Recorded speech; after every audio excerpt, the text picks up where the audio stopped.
This is the smartest dumb blonde. Dolly Parton made the bold decision to move from Royal Appalachia to Nashville a day after graduating high school in pursuit of her dreams of becoming a country music star. When the curvy, high-pitched 5-foot blonde was welcomed with straight rejection from every label because she looked and sounded nothing like the handful of women that made up the male-dominated genre, Parton became a struggling songwriter, literally surviving off of hotel condiments and throwaway food until that one yes came. And it came a year later, only to be advised after signing to sing pop instead of country. If I can't sing country, you gotta let me out this contract. Were the words of a hungry, literally and figuratively, artist who only had one offer on the table, but was far from a dumb blonde to be walked over. Dumb Blonde becoming Dolly's first single hit and career motif. Dolly's duet partner and TV husband of 7 years, Porter Wagner, sued her for $3 million and threatened that no one would want to work with her after she left his variety show in 1974 due to creative conflict and pay disparity. Dolly's revenge?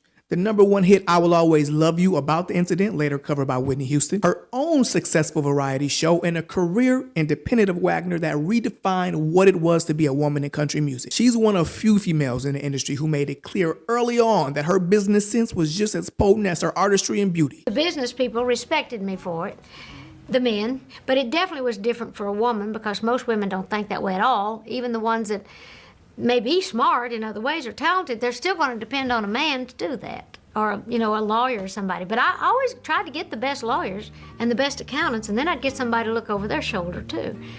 Me mostly. Let's see, she writes her music, owns a record label, and values her publishing so much that she turned Elvis down for I Will Always Love You because his management wanted half ownership. Even her dumb blonde aesthetic is strategic. You don't have to look like this.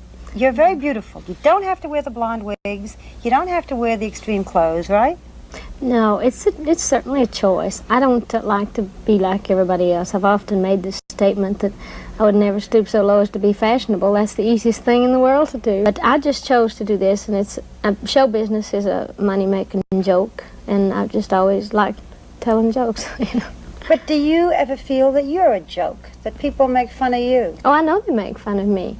But actually, all these years, the people, has thought the joke was on me, but it's actually been on the public. I know exactly what I'm doing, and I can change it at any time. She wrote the Oscar-nominated title song for one of 1980's biggest films, which she also starred in, wrote original music for his 2008 Broadway production, opened a theme park, which to this day, 40 years later, remains one of America's top theme parks, launched a cosmetic, wine, and baked goods brand, released music of varying genres, disco, bluegrass, rock, gospel. Dolly is so deliberate and to the T that she kept her marriage so sacred, people thought she was lying about it because they rarely saw her husband.